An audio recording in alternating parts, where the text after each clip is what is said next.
coaches, so unfortunately we're not going to do as many type of reps as we would last night, but we'll hit you again tonight. But this is about the coaches, so we don't have to do as many reps, okay? But rock, paper, scissors, shoot, start, go.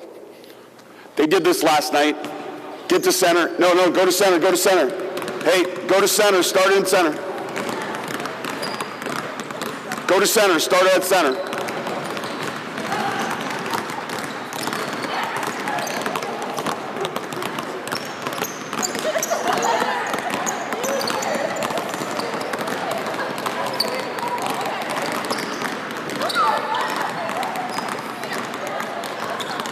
Okay, hold. Here. How are you doing today? Good. How was school yesterday? I didn't go. It's good then. It's a good day. My practice plan. I want to have an interaction with every player every day that has nothing to do with basketball. I want to create psychological safety. You're okay, you belong. You're okay, you belong. Every day, whatever the level of the player, I want them to feel that they belong in my practices and they're okay. I'll talk more about psychological safety as we go through it. I want to notice progress. Every single day with every player, I want to notice progress. It could be something as simple as, hey, last week you were really bad at this and now you're better. Noticing progress. Not just noticing success, but noticing the things along the way that help them be motivated to keep improving. Youth players, older players, they all connect with the fun of the game. But the fun of the game is not frivolous. The fun of the game is, generally, I would say they're still playing at this age because they like to compete and they like to improve. And all of that leads to them having confidence playing a sport. And that's why they want to continue playing the sport. So I want to notice progress every single day, something they're doing better, and something that's helping them individually improve. The fourth part of the practice plan is I want to play basketball. Under 11, my lessons from my under 11 team apply to all levels of basketball, but if I'm talking about task simplification, I want to be clear.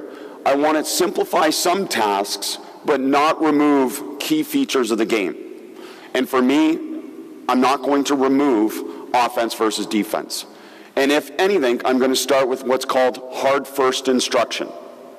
Meaning we're going to start with the game, and then we're going to go figure out what we need to actually simplify to help them play the game better.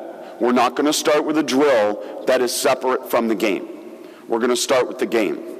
Now, this is just an energizer, obviously, to get them going, and it's real simple, the rules. Rock, paper, scissors, shoot.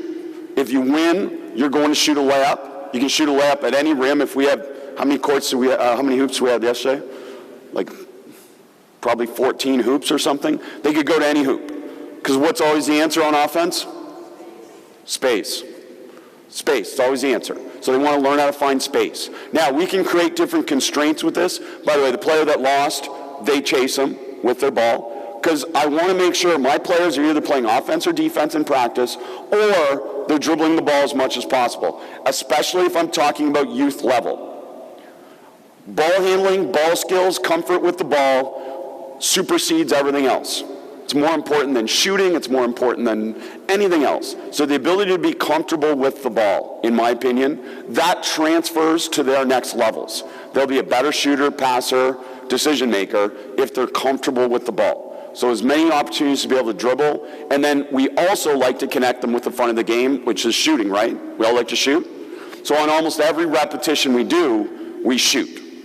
We shoot and play from there. All right, we can add different constraints. We can dribble. We can dribble. So any constraint can shape their learning. We limit something to afford something else.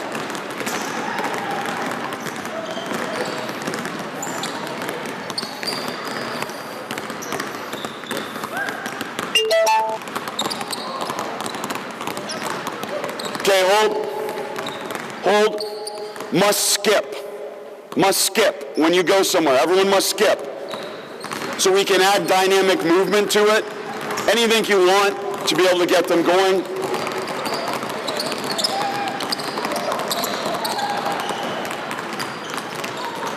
Obviously, we want them to have some connection to basketball, so dribbling, shooting, but we also want to make it energizing and engaging. Hold. Okay, one person, go put your ball in the chair. So if you're in groups of 2 right now, one of those people put the ball away, one of them keep the ball. So you have a partner and a ball right now.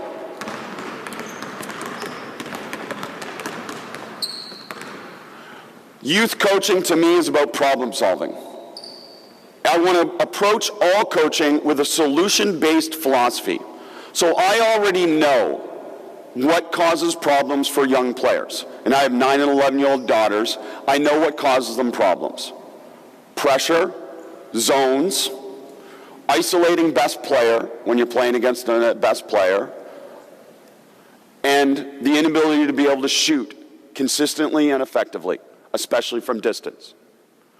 So those things, those are the 4 factors that affect youth basketball players. So I am going to approach everything that I do in a practice from solutions to those things. Yeah, there's 100 things I can choose, but I feel if I can solve those 4 things, I can get them to handle pressure, right? We can get a shot every possession, that's the goal. And I can get them to be able to defend the best player on the other team as an individual or as a team. And I can get them to attack zones, which is not shooting the ball, but it's attacking closeouts, drive to score, drive to score, drive to score. That applies to man and zone, but certainly against zone, we want to attack the zone with the drive.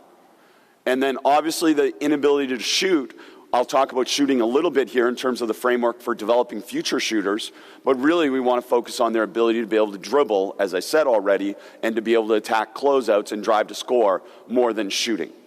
More than shooting. If you ask my 11-year-old daughter when she has to be a better shooter, she will answer after 14. After she goes through puberty, that's when we'll start to really refine shooting. But until then, we want to keep it, and I'll show you how we do it, keep it within a really simple framework.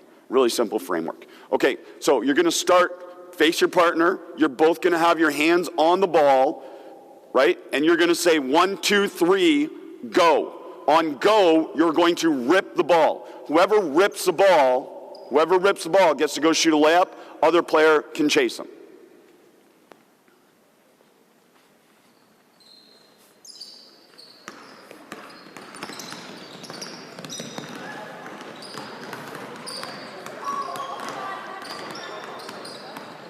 Figure out new partners. Let's go. Figure out new partners. Jog back to the middle. Figure out new people. Play against someone new.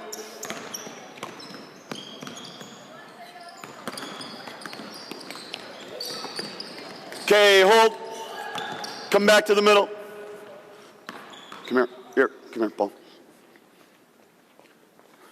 So, a key feature of what I watched when I started coaching young players is the ability to get the ball. Possession over position. Possession matters more than position. So if we have to give up position on the floor to make sure we have possession, possession is valuable. So one of the things was on any type of loose ball or rebound situation, I found that players were really ineffective at roughhousing to get the ball. So we tried to create situations where they roughhouse. Now, instead of just pulling straight, we talk about them trying to Z the ball. Zing the ball creates this angle to be able to disrupt another player from taking the ball from you. Instead of pulling it straight, we Z the ball. So if we get a rebound, we emphasize Z the ball instead of bringing it straight down. And again, a characteristic of a lot of young players who are unskilled is they bring the ball down and they make themselves low. So we're just trying to Z the ball in this situation. So when we do it now, emphasize trying to Z the ball. So instead of pulling it straight and making it purely about strength, also use leverage with Zing the ball. Obviously, balance. Most of them are 2 wide, if not 3 wide. They're working on balance and different characteristics off of that.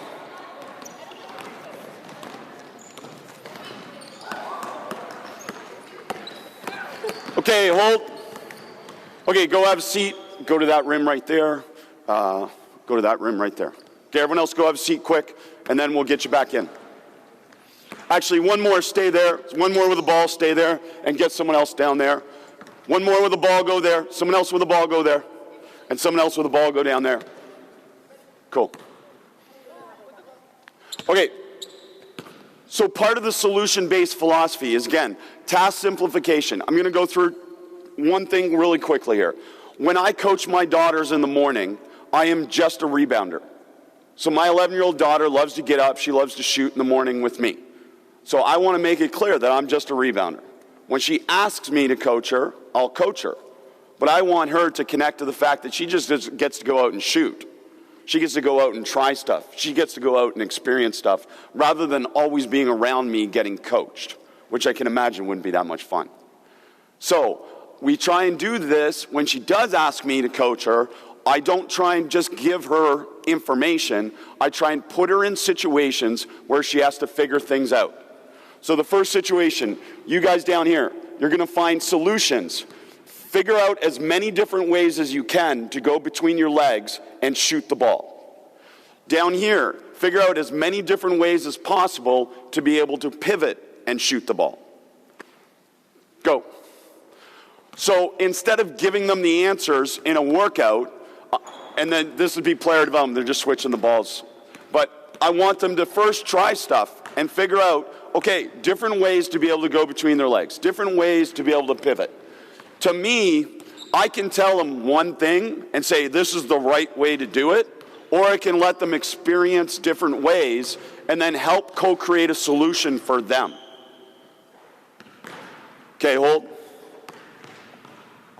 I can also use questions and say which way did you find was the most effective for you? Right to left? Okay, right to left, and then I know there's a key feature of that. She's more comfortable right to left, so what do I have to limit to be able to afford something else? We work on more left to right, or we work on different situations. More important than technical information and technical details, I feel for development is feel. How do they feel when they do something? Does it feel right? Does it feel comfortable? Does it feel effortless? Those are the goals for a lot of what I'm trying to do with players. Okay, get a partner with the ball. Come on out here. Here, thank you. Ready? Face me. You're good right there.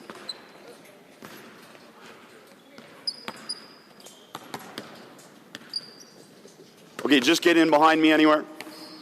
Get in behind anywhere. Cool. Okay, Rob Fedor is a shooting coach for the Miami Heat. He was just on the Basketball podcast a few episodes ago. It's a great podcast. But one of the things that he talked about, which I find really connects, because I've tried it with my youth team, is when we talk about shooting and shooting development, he talks about teaching shooting as a pass. And the pass situation is this. I'm going to start one wide. I'm going to have the ball in my shooting pocket, offhand on the side, other hand obviously behind the ball, and then I'm going to extend and follow through, full extension, follow through, offhand facing high. And we're just going to pass, shoot, pass, shoot, pass, shoot, back and forth. Okay, go. This pass, shoot concept gives them a better representation of their shot because it helps them understand the full extension of shoulder, elbow, and wrist with their shot. It also helps you connect them to their offhand. Again, a characteristic of young shooters is they will turn their offhand because it generates more power. It's actually not a feature I worry about as much for young players. More the features that we worry about for young players. Hold. For young players with shooting, and again, I'm not trying to get them to the point that they're max range three-point shooters. I'm just trying to not have them screw up their future shot by having them hip turn to generate power, okay, shoulder turn to heave-ho, and we're trying to remove those things. So another thing, you can just go with a partner to the rim and do this one rebound and one shoot. Normally everyone would have a ball, but to help them lift the ball within their body, one way to do it is you just go around your waist and go right into your shot. So around your waist, right into your shot. There's no pause when it comes around. Go both ways, go shoot. So around your waist, right into your shot with no pause. Your normal shot. No, we're about 15 feet. No pass. They just got the ball. Just give them the ball. They start with the ball. Good. Go around your waist. Just rebound and get it back to him. Just rebound and get it back to him. It's your normal shot.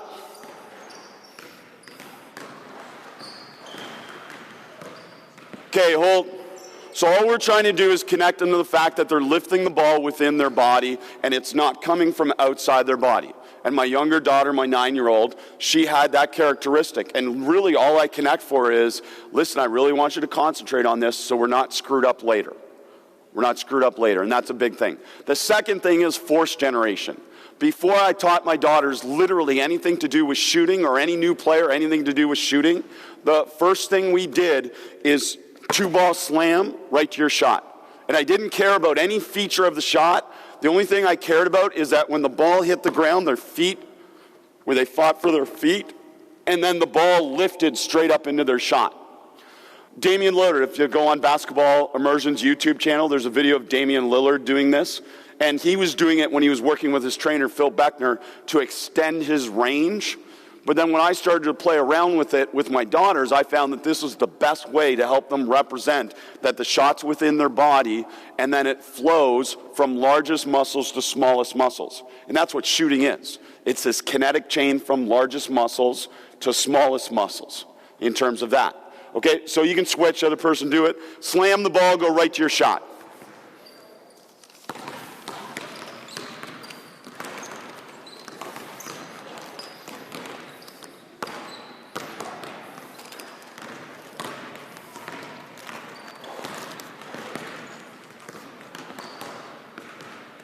Okay, hold. So another feature of young players when they shoot is they push their butt backwards to generate power going forwards. They also shoot from what we would call position 2. They shoot it from here instead of lifting the ball, obviously ball elbow past your eyes in terms of that. So this and this helps them lift the ball.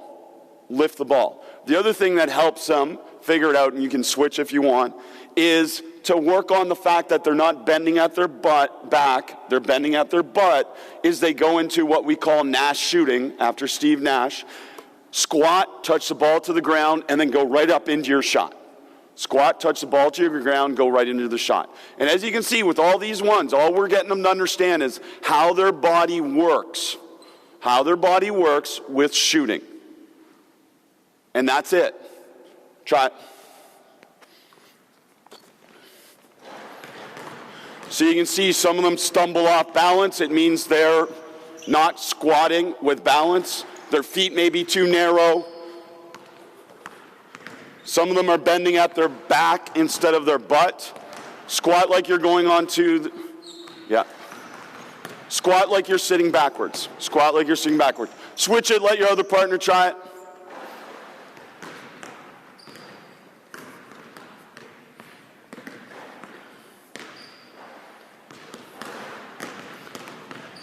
Okay, hold. Okay, and then the last thing is connecting the rhythm. Shooting is rhythm. Basketball is rhythm. Basketball is rhythm. So we want to connect rhythm. And I cannot say, I don't think there's a better thing that I've ever learned to help a player get used to their rhythm than 3 times between their legs, shoot the ball.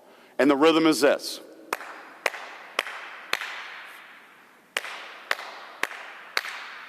The 4th clap is loudest because it all starts from your feet, fight for your feet, and then flow right into your shot with no pause. So 3 times between your legs, shoot the ball. We did it last night. Go.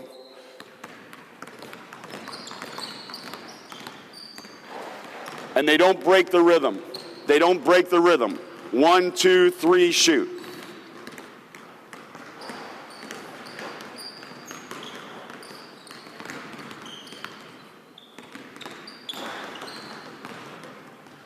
Okay, hold. So 9-year-olds, 10-year-olds that can't go between their legs yet, we still do it. And it's okay because learning is nonlinear. So every day they come to practice, if they can't go between their legs yet, then we challenge them to be player-led and spend time on their own and get better at going between their legs.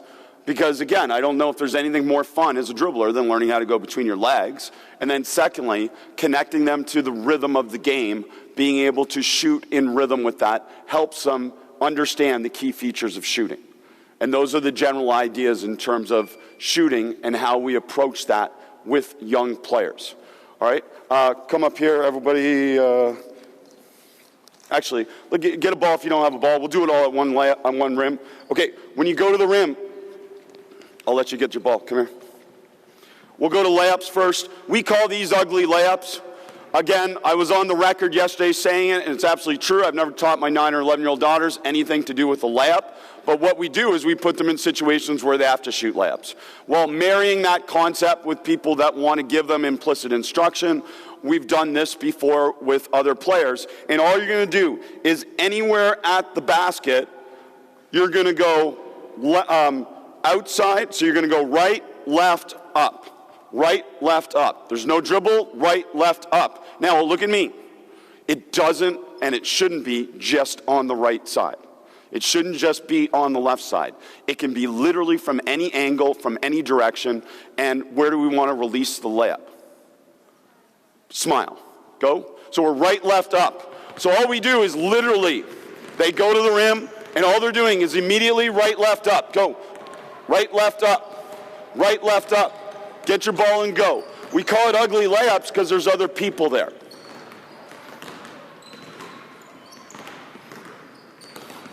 No dribble, right, left, up. Okay, hold. Left, right, up. Left, right, up. Now, if you weren't here yesterday, we teach layups very much in a really programmed way, 45 degrees to the rim. The other real challenge that I find is, can I have your ball quick? Unintentionally, we've taught players at young ages to shoot layups above their head. If you're a young player, and we don't have youth players here, but if you're a young player who doesn't have any size, the worst place to shoot a layup is above your head because you're bringing it literally right into the defender. So we will create constraints when we do different things like this where they are not allowed to lift the ball above their head, and we limit something to afford something else. So no shots above your head. All shots got to be outside your body. Look at me, outside your body or in front of your body, or in some cases, if you get okay, behind your body. Okay, what was it? Left, right, up.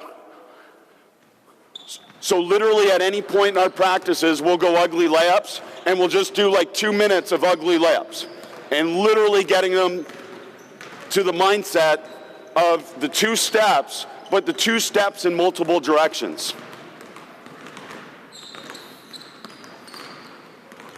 Get that ball, get that ball. Okay, hold. We can also put in constraints, all right? Everyone take a step back. You can now add a dribble. You can add a dribble. Alternate which hand you dribble with, but you get 1 dribble in your shot. You're not allowed to use the backboard. No backboard. Actually, let's go no backboard down this end. No backboard down this end. This end, you must use the backboard. Must use the backboard and no backboard. So you must swish and you must use the backboard. Those simple constraints help create variability and adaptability for the shooter in learning different ways to release the ball, to be able to develop it. And that's as simple as it gets.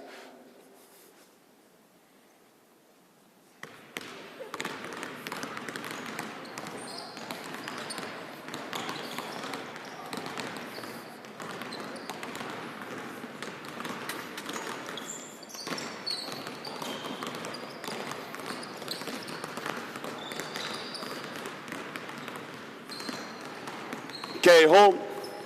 Again, it all comes back to the philosophy. How do you get better at shooting layups? You shoot layups.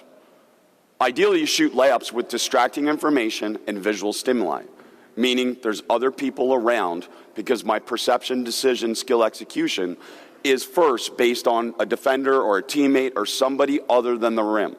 So I have distracting information here, don't I? I have lots of visual stimuli, don't I? And then if you want, obviously you can track layups. We could do it to a score. We want to connect them to the fun of the game. So after initial learning, a lot of stuff would be to score. Okay, we'd say first to 3 or first to 5, depending on how long we want it to go. And I can manipulate the score based on those things with that to be able to help them. Okay, now you must use 2 dribbles. First dribble, okay, first dribble, second dribble must be a counter. So a counter into a layup. A counter into a layup. Okay, let's go here. You must only score with your weak hand. But that doesn't mean you only go to a left-hand layup, right? You must only score with a weak hand. Here, you must release the ball before the smile. I'll explain that real quick. What I found is a key problem of young players shooting layups is they get too far under the backboard. They release balls too late, so they're trying to do this.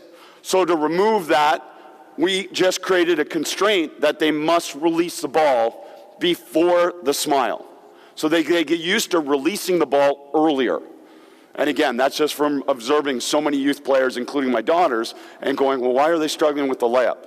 Well, because they're releasing it too close to the backboard, right? And they're getting blocked essentially by the backboard, not by the defender. Okay, remember your constraint? When I shut up, they can start.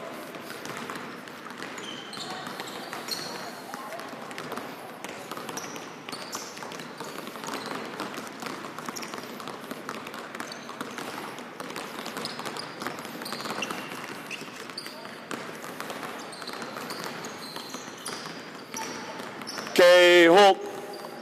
So you can think about that. That would be a quick hit at some point, maybe the beginning of practice, maybe the end of practice, maybe midway through practice, when we just need to change, within the flow of the practice. Generally, again, in our practice, we're playing basketball or they have a basketball for youth players, right? We do less stuff, partner shooting, etc., because I want them all to have a ball and to be getting as many repetitions as they can to get comfortable with the ball. That type of thing. All right, get a group of 3 and get 1 ball. Group of 3 and 1 ball, put all the extra balls just on the chairs. Put all the extra balls on the chair. If you don't have a group of 3, come figure it out. Come figure it out. Give me a group of 3. Who's the first group of 3? Let's go. Cool. All right, ready? Okay, everyone else just back that way. Everyone's got a group of 3? Cool. Now, we said being able to score at the rim instead of shooting. So drive to score. That's a solution for youth basketball. Because they struggle shooting, we're going to work on that. Another solution for youth basketball is obviously pressure. Any good team defensively at under 12, under 14 is probably pressing or putting some type of pressure on people because a lot of players can't dribble and handle the ball. So to solve that, obviously we want them to have the ball in their hands as much as possible so that they get more comfortable with the ball. They get more comfortable dribbling, they'll be more comfortable passing. Well, another feature is we want to create situations where they have to handle the ball. This is 2-on-1 keep away. 2-on-1 keep away. Offense, let's go offense, defense. Offense, you're dead. You cannot dribble and you cannot step. So you literally cannot step. So you can catch it if you can 2 wide or 3 wide or 1 wide if you want, but you cannot even pivot. All right? And then defender, you can do whatever you want to steal the ball. Another constraint, you cannot pass over top. Cannot pass over top. All right? Go, figure it out. Quick words. Figure out who's what. I don't teach rotation, they figure it out.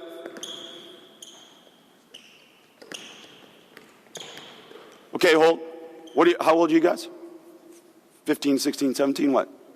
14? Okay, cool. So, even at that, we think they know the answers, right? And it's a really task simplification, but they can still struggle because we add 1 defender. That's it. 1 defender gives them the information that they need to get better at. And yeah, they're struggling a little bit, but I'll show you in a second how to simplify it even more.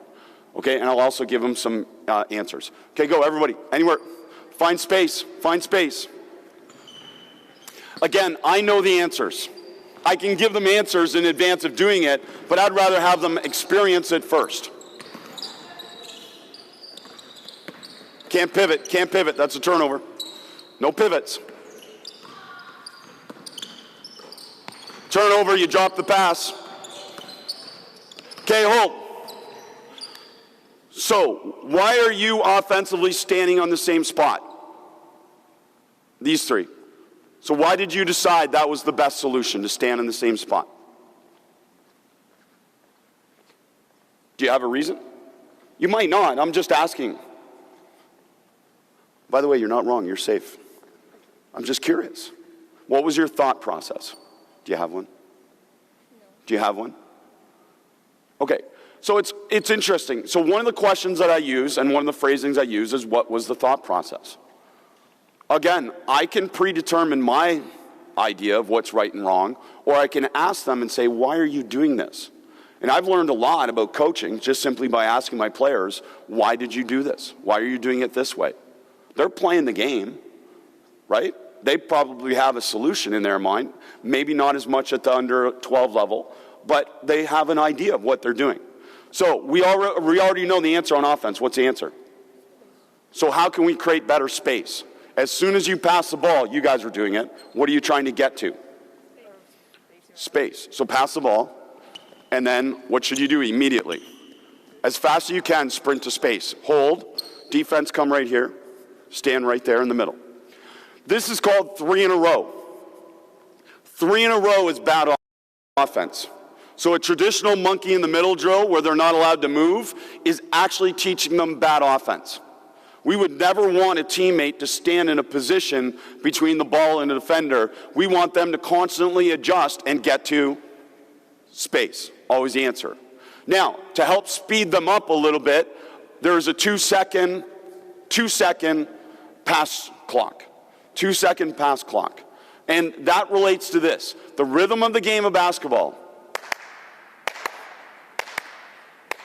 Everything in basketball, according to our 0 seconds philosophy, no pause on the catch, no predetermined movement, and we connect players right away to our principle of play of 0 seconds. One of the first things they'll hear in practice is about 0 seconds.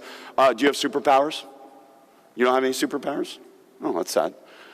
Their superpower is no pause. Their superpower is they're the most open they're going to get when they first catch the ball. Their superpower is the easiest time to pass the ball is when they first catch the ball. Right? If they pause, they're going to lose advantage. So that's 0 seconds, and we connect them to that.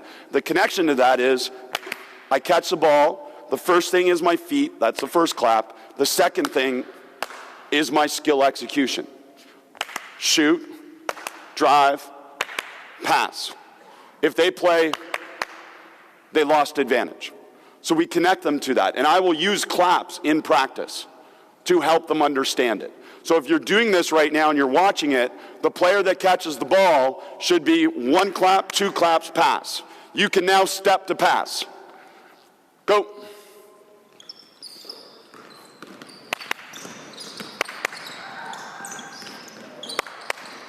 Turnover, let's go.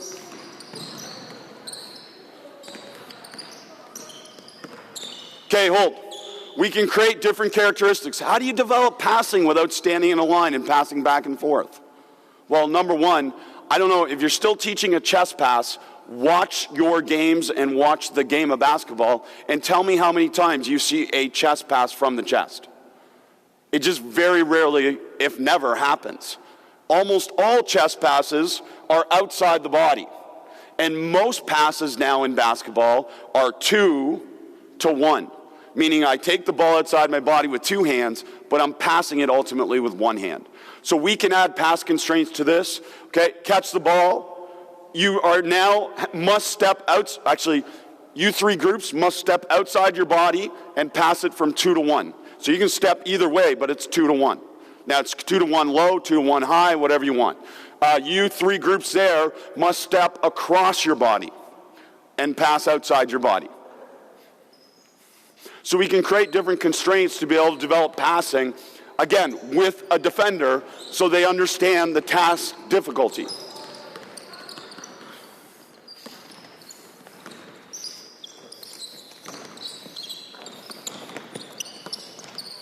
Okay, hold. You're allowed 1 dribble. So as soon as you catch the ball, I dribble. Where should I dribble to? Always the answer. So now, get 1 dribble as a constraint. So as soon as I catch it, I dribble.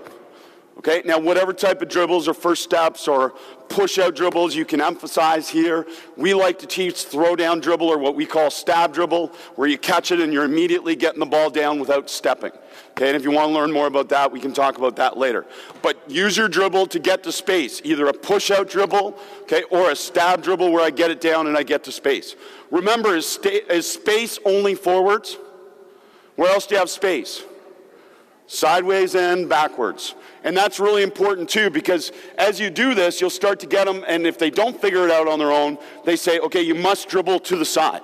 Okay, must dribble backwards to create the space. Because there's multiple directions where you can create space, and too many players think linearly just within their body. And the game is played more outside your body than inside your body when it comes to dribbling and passing.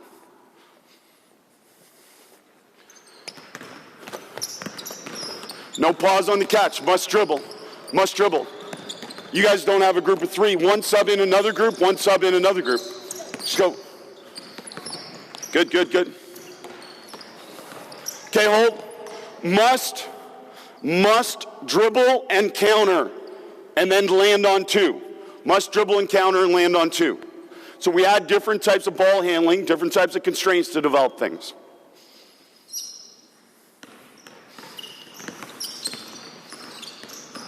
Create space, cover space with those two dribbles. Create space with those two dribbles.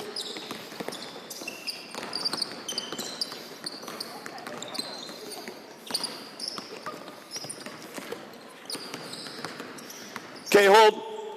One dribble or two dribbles, so we go from musts to possibilities. So they must do this. And then we go to possibilities. You can do this or this or this. In this case, there's only two possibilities.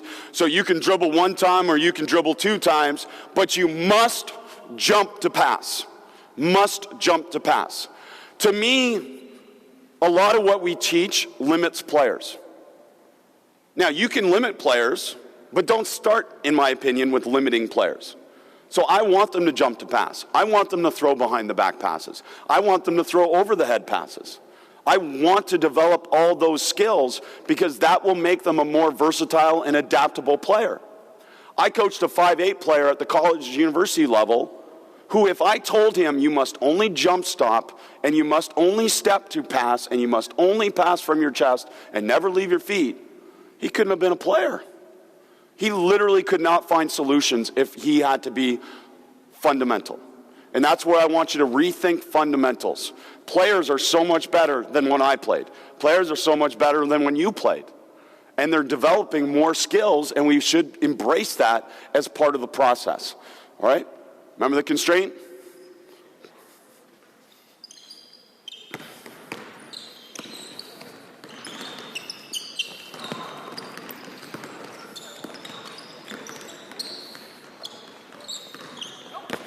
Okay, hold. Good pass. Look, I jump and I can skip. I jump and I can hook. Ready? Ready? Ready? Okay, I can hook, right? I can jump and skip, right? Can I jump and pass outside my body? Yes. Can we pass over top of them? No. So if it goes directly over our head, it doesn't count. You're out. So how do you do that? Well, if the defender's here, right, and I take a dribble here and I jump, whose responsibility is it that I don't pass over top of her? Yours. Because what should you always get to? Space and not three in a row. So we're teaching them key features of, look, without talking about press break, without talking about getting out of trouble, without talking about handling pressure, we're teaching them the skills necessary and connecting it to a game situation, which we'll do a little bit deeper now. Real quick, here, go here for a second. Okay, say they're really struggling. And I had a youth team that I worked with last week in Seattle. The girls were, I think they were 10-year-olds. And they really struggled with this concept. So if they struggled with the concept of passing and moving to space, we just did this. Where right now, just pass and run to space. Pass, run, boom. You gotta, okay, so you don't pause.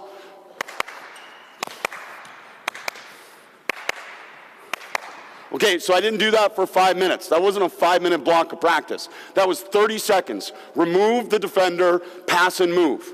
So anytime they struggle with something you're trying to get them, remove the defender, simplify it, and then bring the defender back. And now the defender goes back. Okay, go.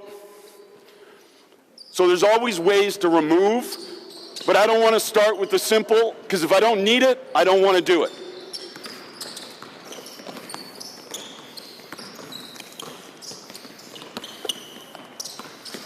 Okay, hold. Okay, here, you guys come right here. Let's go. Defender in the middle. Offense, you're on the line. Defense runs first. Okay, so you're trying to protect the basket in some way. Offense, you are not allowed to dribble, and you're trying to score at the basket.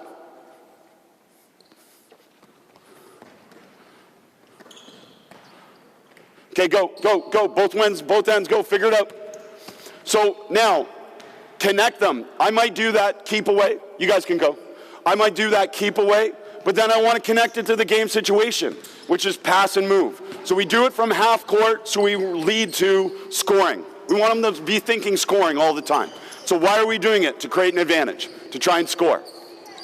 Come on, defense, steal the ball. Defense runs first. No, defense runs first.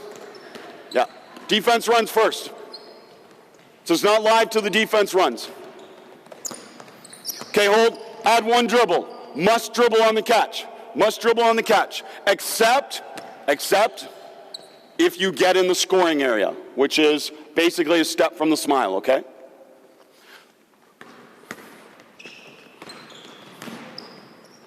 Rip, score. Oh, hold, recreate, hold. Go back, give her the ball. Okay, excellent. This was tremendous. Because the tendency for players is immediately to run as close as they can to the basket and put themselves in a 3-in-a-row position. She did an awesome job of staying in space so that the defender wasn't 3 in a row. The second part of that is when you catch it, right there, how can you score quickly from this position without a dribble? Rip and score. Okay, go back, give her the ball again. How can you create even more of an advantage? Instead of being one wide, how wide can you get there? Right? Even put that foot closer if you can. Now, yep, like this. And now give an outside hand as a target. And now catch it and rip and score. Catch, rip, score. So that would be a rip. We call it 21 position. Those of you that are young enough or old enough then played 21 and you went to the park and the ball bounces off the rim and I try and get it because I'm not allowed to dribble. I try and get it and pick it up as close as to the basket as possible. That means I extend. You know, it'd be what happens in a dunker spot, different things like that. We just connect it to 21 position and play out of that. Okay, that was awesome though. That's connecting the game and saying, okay, they're figuring out 3 in a row and not standing 3 in a row, and they're finding a way to create advantage. Okay, two dribbles, attack, counter, attack, counter.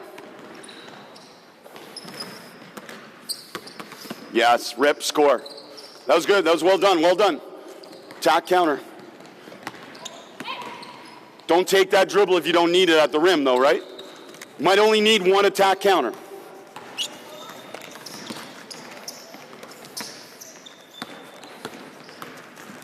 Okay, hold. Start it all over here. So you're all on this side. Boom.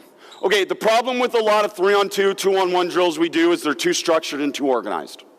Transition doesn't happen like that.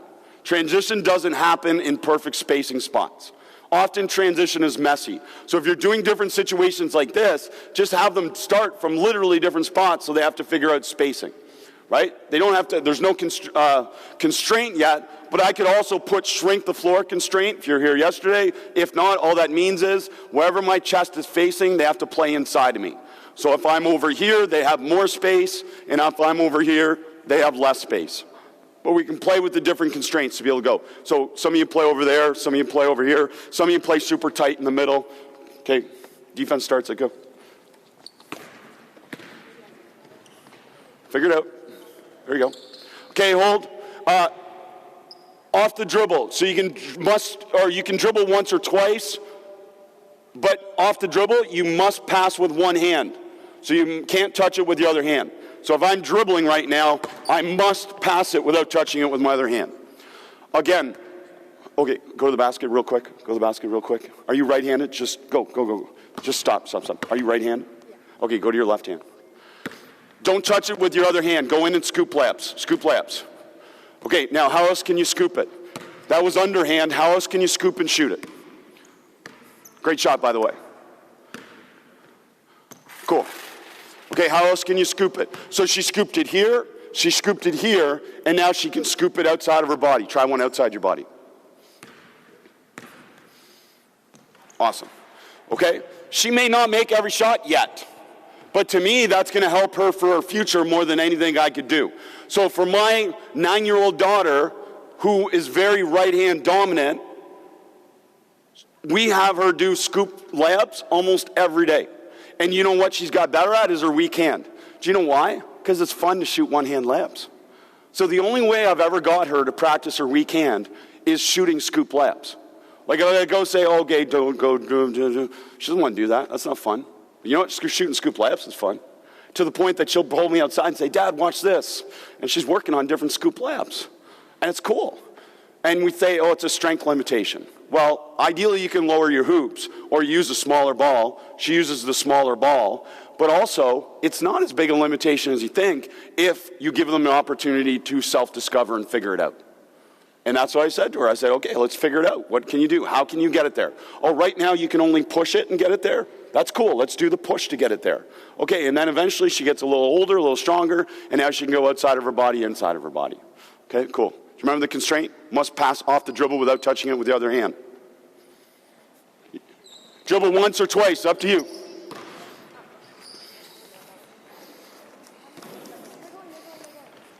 It's fine. Go. You can go at the same time. Figure it out.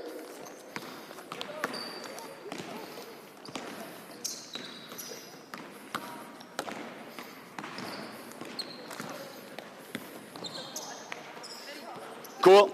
Okay, hold. Come here. Come here. You're right there. Come here. Okay, get too wide. Get too wide. Okay, she has a circle all the way around her. I want you to run all the way around her. Run all the way around her. Go. All the way around her. Keep going. Keep going. Keep going. Run all the way around her. Okay, hold. Now, when we say go, take a step back for a second. Just be arm length.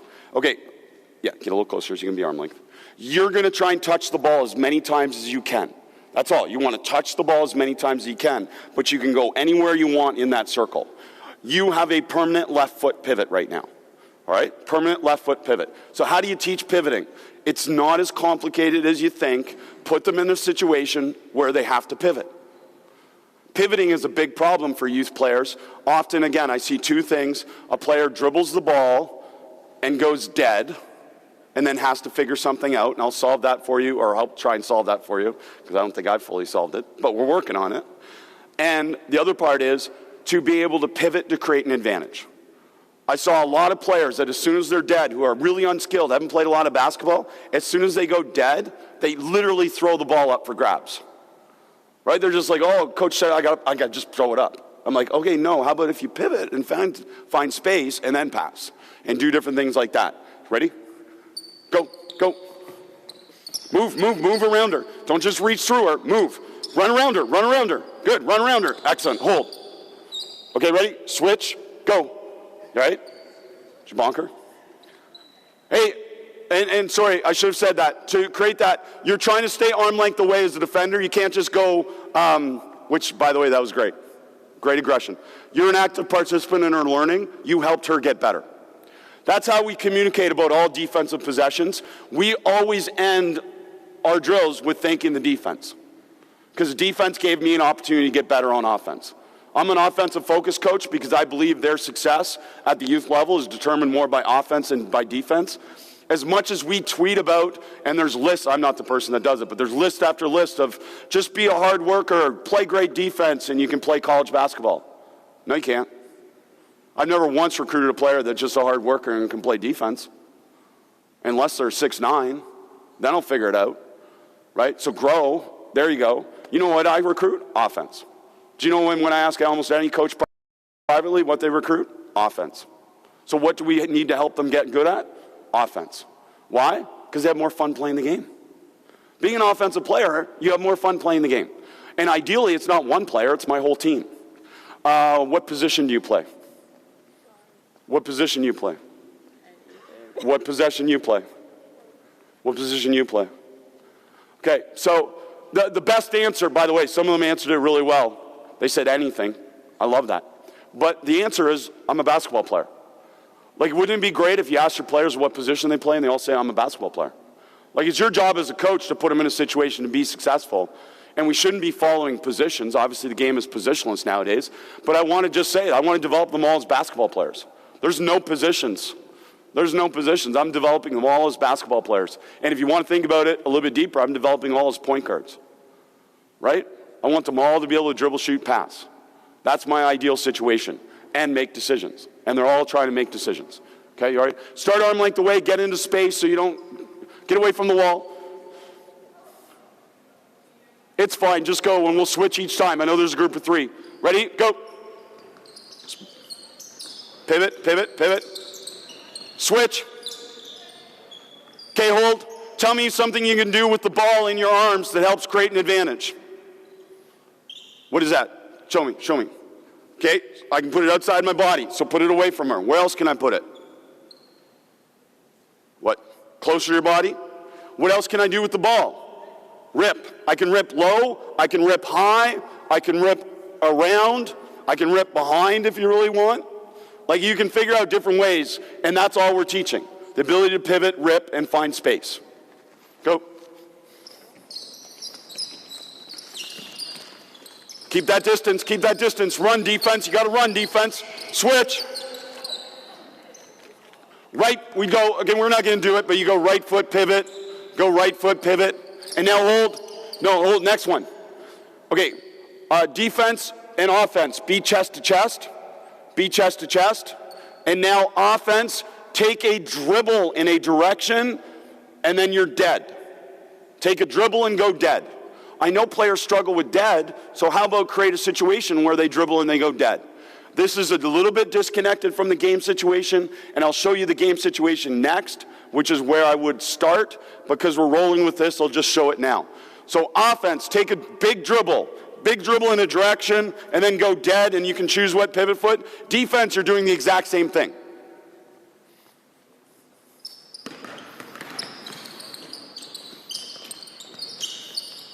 Okay, switch. For youth players, would you rather have them turn the ball over or take a 5-second count? To me, I'd rather have them take the 5 than rather than throw it away. That's the first progression. So we would basically do that as a 5 count. And we know a 5 count is usually an 8, 9 count, right? So it's like, can you maintain position for that time? Can you maintain the ball for that time? And then obviously we build in other solutions, all right? Third player now.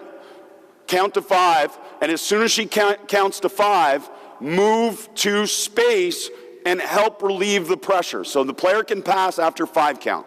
We understand? And then it is 2-on-1 keep away. The same drill we did before. Yeah? You don't have a group of 3? Fine, you can sub in. Just do the normal thing. Do the 2 dribbles and go from there. Before we move on, somebody asked me a question.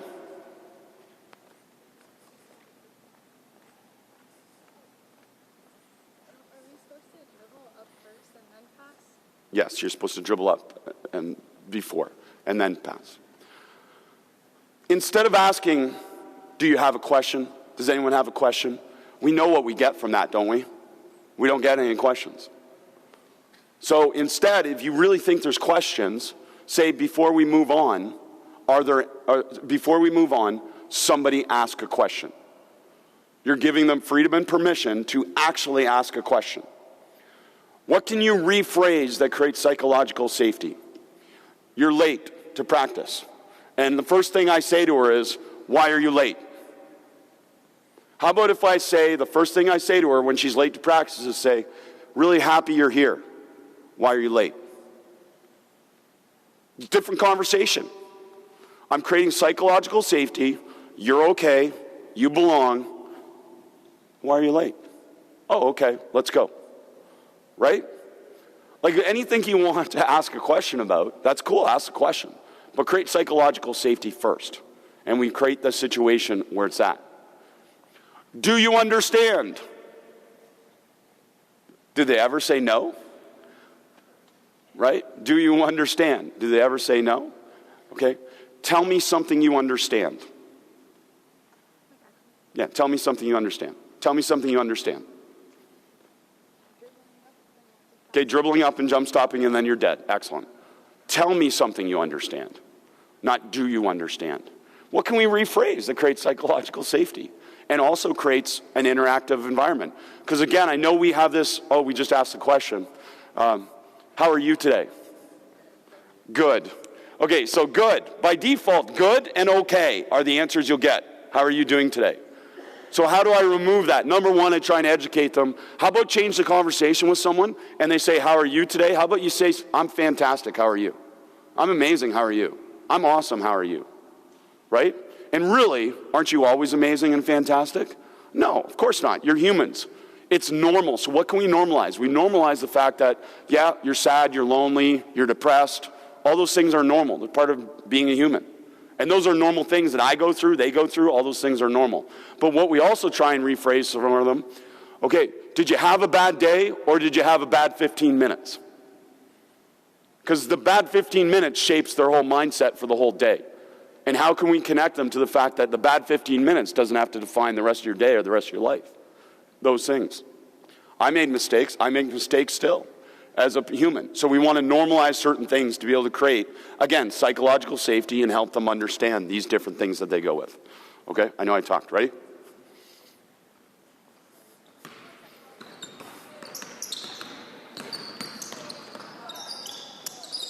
Same thing, repeat. Yeah, play. You just play, 2 seconds. No, then it's just 2 second count. Then it's a 2 count. Hold. Yeah, you're good. Okay, what did you understand? Okay, so it's the normal thing after. The only first situation is dead. Because we don't want to practice being dead every possession, do we? So we practice dead, and then we practice getting out of trouble, and then we practice it from there. Okay, more so. Let's go. Go up back to the line. Go back to the line. Start at half court. You three, start at half court. You're going to this rim. Do the exact same situation. You three. Who's on offense? Who's on defense? Okay, ready? Go, and then go get her. No, now go get her. She's dead. She's dead. No. You're dead for 5. Right? You're still counting. Same situation now in the game situation. And then after that, though, you're free to play to the rim. So go jammer. Go. Dead, right? 1. Okay, hold. We get it? What could you have done better? You could have found space with your pass instead of just throwing it, right? Or you could have jumped to get it over top of her. Find solutions, okay? There's not necessarily a wrong. There's a, can you do something different that makes it a better, that situation. Okay, try it at half court then. That's more fun. And then go to the score. You can go, multiple groups can go at once.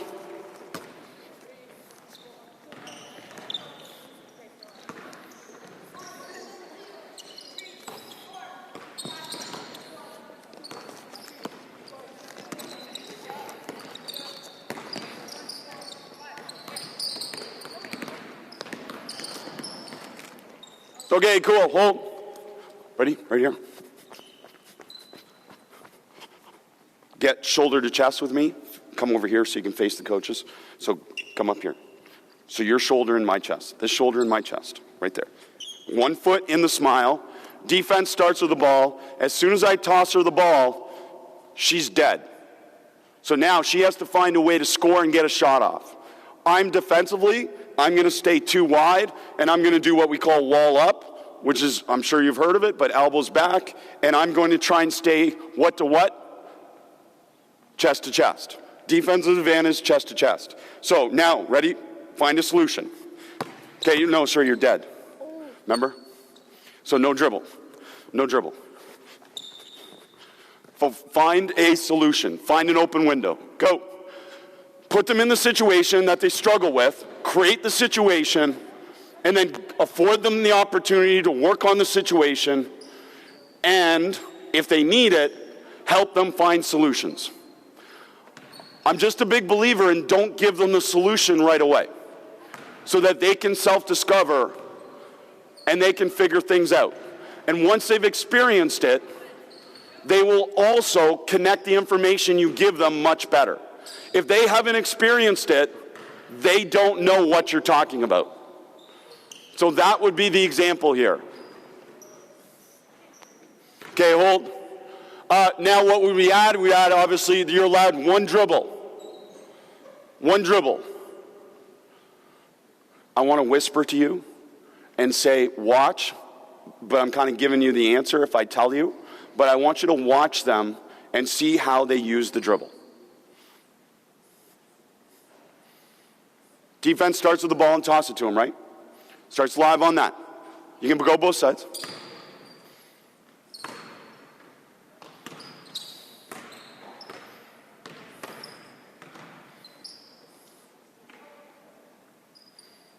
Let's go 2 groups at once. You got lots of space. Go 2 groups at once. We go 3 groups at once usually because you got to find space. Okay, hold. Before I move on, tell me something they're doing wrong with their dribble.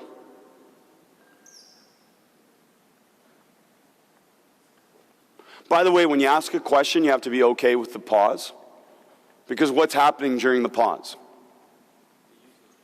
Hopefully they're thinking. Okay, go, Roberto. They're using the dribble. I said you can use a dribble, but you don't have to use the dribble. And you shouldn't use a dribble unless you what? Need the dribble. And why would you use the dribble? To get out of trouble or create space. And that's exactly what they were doing. Immediately they were using the dribble. Well, I will tell you, that's a key feature of youth players. They immediately dribble for no reason, right? And that's an example there of trying to develop that concept. So explore your possibilities on the pivot and try and score without dribbling. And a lot of you, to be honest, if you just catch the ball, ready, pass me the ball. Not one of you has just done that, have you? And again, I don't want to give them all the answers, but seeing it after they've experienced it, now they all go, oh yeah, that's much easier. So it connects for them because they've experienced it. I had a chance to go to Santa Barbara. There's a famous training facility there, NBA players, a bunch of people go there and train. So I got a chance to go watch. I had to leave LA at super early in the morning to get there to beat traffic. So I ended up in Santa Barbara at a ridiculous hour, like 4:30 in the morning. And I'm like, what do you do in Santa Barbara at 4:30 in the morning? Well, of course you go to the beach, watch sunrise. But you know what's there? A massive skateboard park. And skateboarders were already there practicing. And the question I ask you is, how did they get better at skateboarding without a coach telling them implicit instructions all the time? But somehow they get better, right? They get better. Why? Because trial, error, experience, communication amongst peers, self-discovery. That's their learning process. Did someone teach you how to play tag in the playground when you were younger? No, somehow you figured out how to play tag. And if you played a lot of tag, you started to figure out things that really helped you basically cheat tag and be really good at tag. And that's the opportunities that we're trying to give our players within structure. Again, this isn't completely roll out the ball, do whatever you want. This is create the situation and then figure it out. And that's all we're trying to do with young people. Okay? Try it again.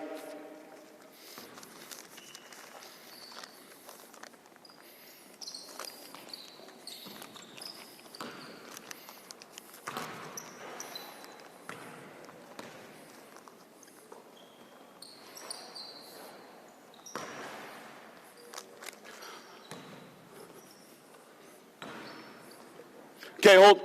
Give me 4 people. 1, 2. Give me 2 others. Give me two blacks right there. Come on. Leave your ball. Leave your ball. Ready? Just so it's obvious. Come right up here. Offense right here. Offense space from each other. Defense match up. Defense match up. Okay. Don't worry about the half-court line. It's not a factor right now. But anyways, defense must trap. It's keep away. It's 2-on-2 keep away. But the defense must trap. So the defense is constantly trapping the ball. The offense to start with, you're dead. So the partner can move, but the ball cannot move. Now you can pivot, but you're dead. Okay, ready? Go trap. Move anywhere you want. Move. You got to trap. No. Must trap. Yeah, go trap. Must trap. Good. Must trap. Must trap. Yeah. Okay, now hold. Ask your question. Can I be pulled or am I dead? You're dead. Everybody that catches the ball is dead, and there's no dribble yet. But you see the idea, okay? We're good? We're good? Everyone? Okay, group of 4, go. You're good, go already. You know what you're doing. You know what you're doing. Trap the ball, trap the ball, trap the ball. You must trap the ball.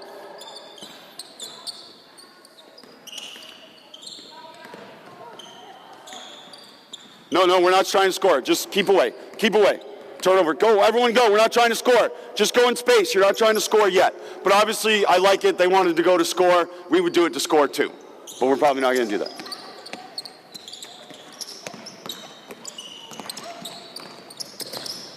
Okay, hold. It's simple. Really simple. Now, here's where I tell you what I learned from coaching young players. They wait for the trap. Anywhere I've gone in the world, I do stuff like this. I've seen it. The player waits for the trap. You know where the same application of this comes in? Is when I got the ball, cover me, you're the help defender, I'm driving baseline. I already see the help, and I wait for the help to come. So I found those characteristics with my daughter's age group, and it was like, to me, it was like, okay, I got to find a solution for this. And it's real simple. For older players, you might want to invite the trap, meaning you bring 2 to the ball, because then you create an advantage off the ball. For younger players, what I started to tell them is pass it early when you see 2.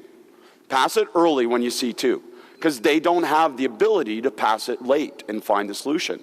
But if I'm driving baseline and I see her come and rotate, let me go, okay? Then I'm going to pass it early, not late. Same thing when they both come to trap me. Come to trap me. You're running to trap me. I'm trying to pass it. We're trying to pass it before they can trap us. It should never be a trap, right, if they're doing it right. So that, to me, is a solution for young players. Okay, try it.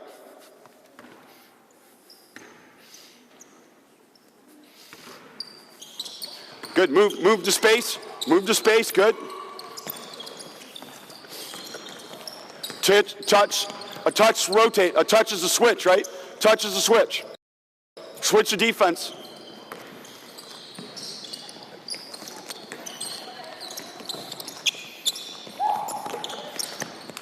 Okay, hold.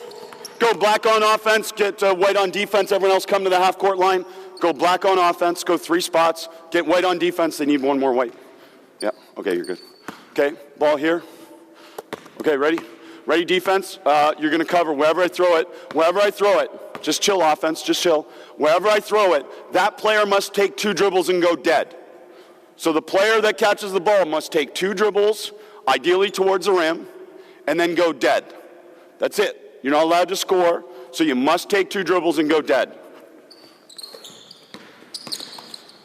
Okay, now hold. We want you to try and attack the basket, right? Yeah. Okay, ready again. I'll give you a redo.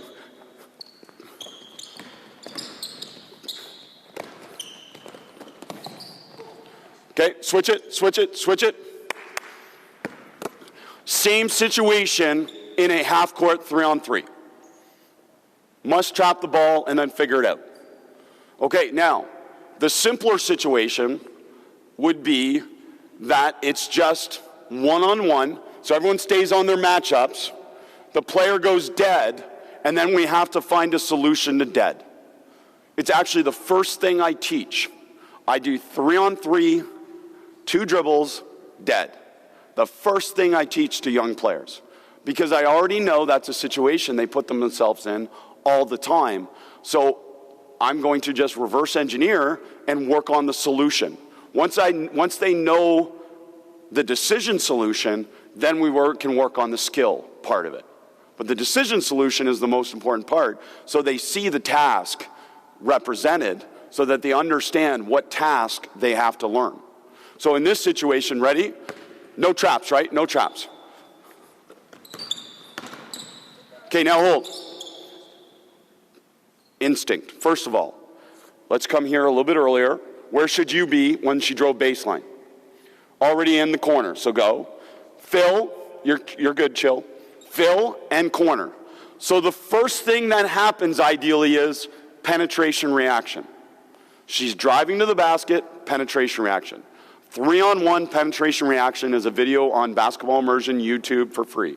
3-on-1 penetration reaction. Now, the second part is, what is the solution to dead? What is the solution to dead? Obviously, if you drop a little bit more, the solution is pretty simple. Right? If the defense sags, then find space high. Right? And put yourself where you're not 3 in a row. Say defender, you're in line, go back, just drop, but you're in line. Right there. So right now, this is the application of what we just showed you, right? So it's really simple for her.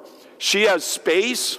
She should move to space so she's not 3 in a row. So where can you move right now, not being 3 in a row? Yeah, move that way because it's probably easier for her. Right? And now, boom, we're out of trouble. Pass it. And now you got into space. You want to get out to space. Alex Sarama, the BDT offense, at Alex J. Sarama on Twitter. He works with me at Basketball Immersion. He calls that floor is lava. The floor is lava. When you get into the paint, it's lava. So if you pass it, you need to get out of the lava. Right? I just call it get into space, get out to space. So that idea. Okay, let's simulate again. No, you're good. You can say, you can go. Go back. You guys be in the corner, it's fine. Go, drive it. Okay, no, don't lift. It's actually better to hold the spot.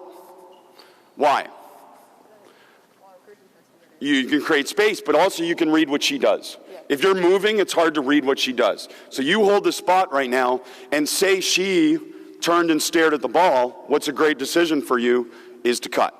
Okay? Okay, go back. Okay, let's just go back to your situation. So we create it again, go baseline, bum, bum, bum, go baseline, fill, fill, fill. Okay, stop. Now, denier.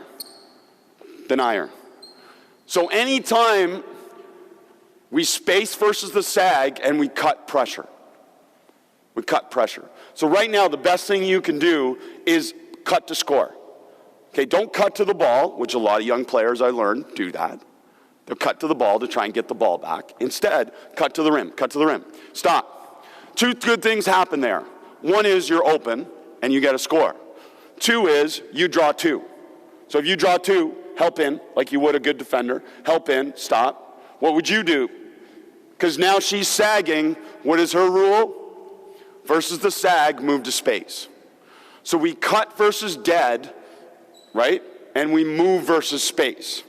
Cut versus dead and move versus space. And those are our solutions for players in the dead situation.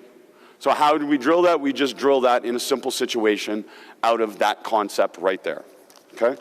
I don't know if we need to work on that necessarily, but we can if you really want to. All right. Real quick, give you 2 defenders. You get on the baseline like we did 3-on-2 shooting. Go to offense again. Give the defense the ball. Give the defense the ball. 3-on-2 shooting. No, you're on defense. I'm just going to keep it black just so it's simple. Okay. Ready? Space. So to work on it, I said this yesterday. One of the easiest ways to simulate decision making is to remove a defender. So if you play 3-on-2 now, it's much easier for them to see possibilities and openings. So right now, pass it. First catch has to drive the ball. Drive the ball, and now you're dead. Now you're dead. Stop. So 2 dribbles dead is our constraint. Now we do it out of 3-on-2. Now, your reaction's there. Go. Your reaction's there. I don't tell the second defender. They can do anything they want. But now you find a solution. And now it's live on the pass out. Live on the pass out. Okay, so try it. You guys want to try it down there? Get a group, go. Okay, start it again. So first catch must drive the ball, goes dead, and now you must find a solution. Good, figure it out. Figure out rotation, however you want to do it. You got too many down there. You can have some more. Well, we'd go extra baskets.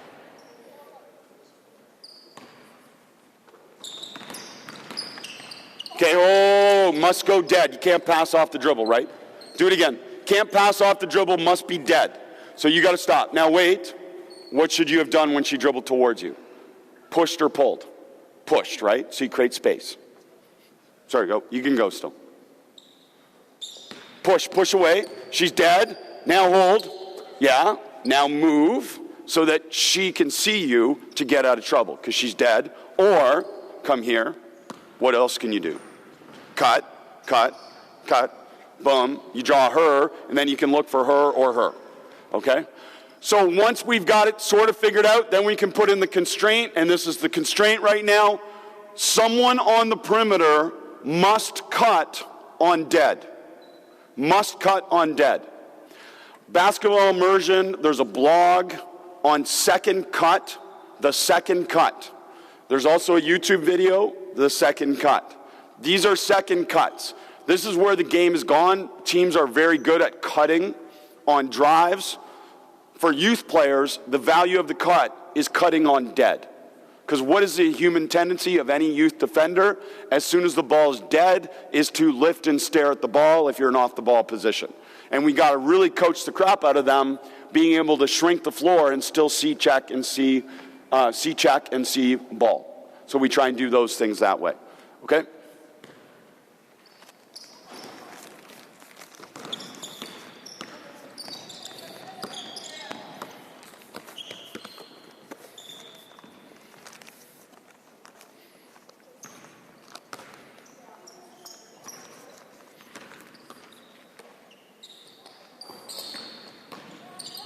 No, must cut. We must get a cut on dead, right? Must get a cut on dead. Okay, hold. Recreate that. Go back. You're dead. No, you're already there. Dead. Cool. What was the issue? No, what was the issue? Two people did what? Two people cut. That may happen, but it's just like our communication rules. The rule on communication is the first person is right.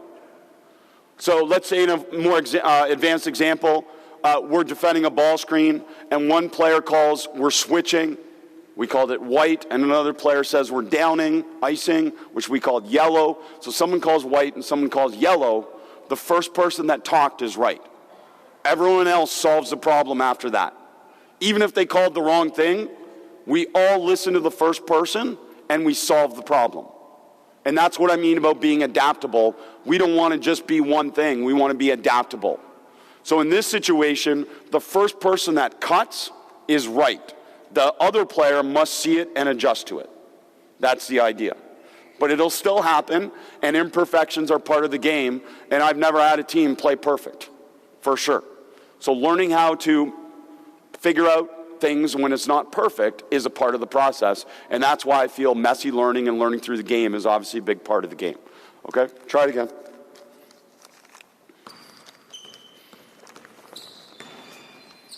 No, yeah, good. You see how you cut to the ball? Your first step was towards the ball. Just cut to the rim, go score. Cut to score, cut to score. Cut to score. Good. Okay, hold. Okay, last thing, go U3 come to center right here. Everybody else go sit down, but give me three other people on defense there. Give me the ball. Come to center, U3. Come to center, U3. 1, 2, 3. Right here. Center. Give me another player there on defense, and give me three people there on defense. Last thing before we'll take a break. Well, I might go on a little bit of a few things with you before we go, but we're going to take a break. Look. 3 on 3 on 3. One thing I can't forget when I'm coaching young players is they have to play basketball eventually. They have to play basketball in a game. So if I just do drills and throw them in the game and wonder why they can't do anything, it's because I've removed too many key features of the game. It's not representative of the game. So this is 3 on 3 on 3, but I could do it 4 on 4 on 4. I could do it 5 on 5 on 5. But at some point in all my practices, we're going to play basketball. And I've gone to practice where literally all we've done the whole practice is 3 on 3 on 3 or 4 on 4 on 4. We don't have enough for 5 on 5 on 5, but I do that too. And I'm just going to coach them while they play the game.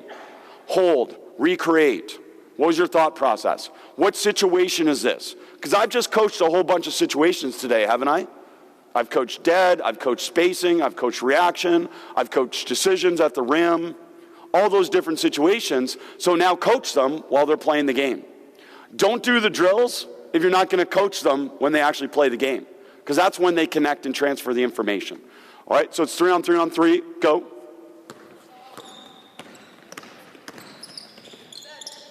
Okay, hold, recreate, go back, recreate. So you took 2 dribbles, you were dead. Spacing, she dribbled towards you. Where could you create more space for her? Great effort learning. You did a great job pivoting to create space. Pivot to create space like you did. Stop. No, you were going to pass. All that was right. You were cutting. Where were you cutting? To the basket. Do you want to pass it to her early or late? Because you were giving it to her before she had the advantage, right? You gave it to her there. How about if you gave her one more step and then she could get towards the basket? Now, you could get get into her chest, shoulder to chest, 21 position, and now pass it there. Now hold. What situation are you in that we've worked on already? Trying to score without a dribble, and then use a dribble if you need it. What is everyone else doing? Excellent. Floor is lava. Get into space, get out of space. Everything that we're going to do is going to connect to the principles of how we're going to play. So if I'm going to teach drills, then I'm going to make sure that we are connecting and teaching them in the game. Now, a lot of people ask me with a games approach. I'll talk about that in the second session, about do I worry about stopping it too much? Hint, no. No. Because we're playing basketball the whole practice, offense versus defense basically, I never, ever worry about stopping it too much, because I'm going to stop it for the things that matter and the things that help them individually succeed and help our team win. I'm going to stop it for those things. And I'm not going to be apologetic about that. But you know what I'm not doing? I'm not spending time in practice on them running lines, on them doing 3-man weave, on them doing anything other than things that connect to the game. So all the time I take to stop and coach situations, I'm saving all that time from all those other things that are just fluff, that don't happen. And that's how I feel, not a problem stopping it. And we'll always follow, as I said yesterday, we'll always follow feedback with action. So we would go back, give her the ball again, go back to your situation, drive the ball, ready, it's live from here. Go, live, dead. Figure it out. Good. Okay, go, the other way, 3 on 3 on 3.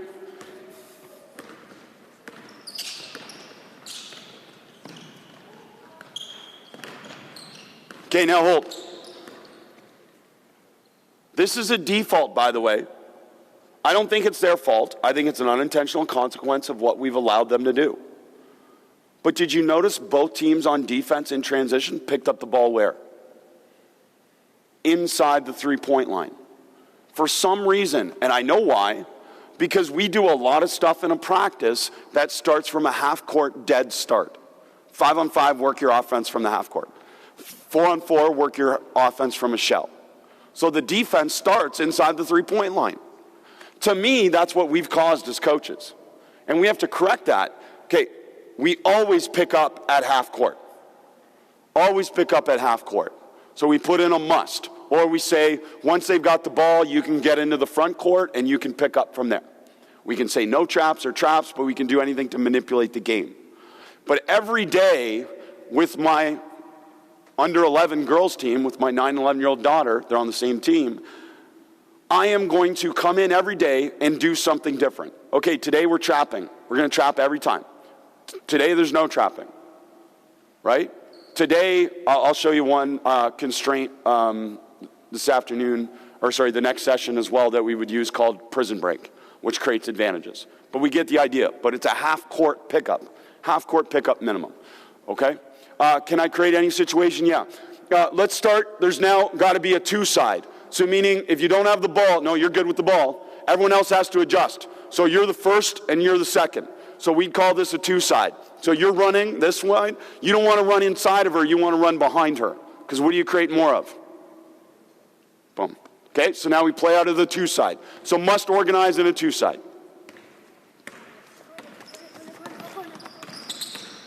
Where are we picking up the ball? Communicate to your teammates.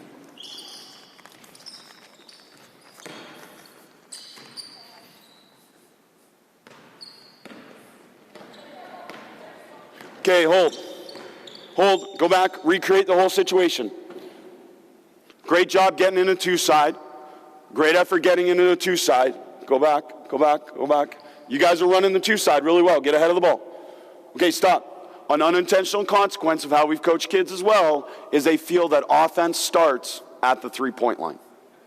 So they're all going to dribble to the three-point line before they run offense. Did you have players ahead of you that already had space and advantage? Then we want to pass to advantage. We want to pass to space. The two-side fast break. There's a blog on it. There's lots of videos on it on Basketball Immersion on our YouTube page, the two-side fast break. This is the concept that we're kind of sharing with them, the ability to be able to play ahead. Those that were here yesterday, 3-on-1 transition. It's also on YouTube, 3-on-1 transition, the ability to be able to pass ahead and play in space.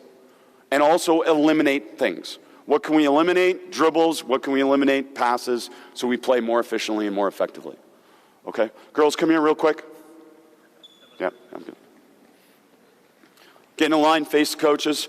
We're not going to give them the full hurrah, but let's give them a big hand.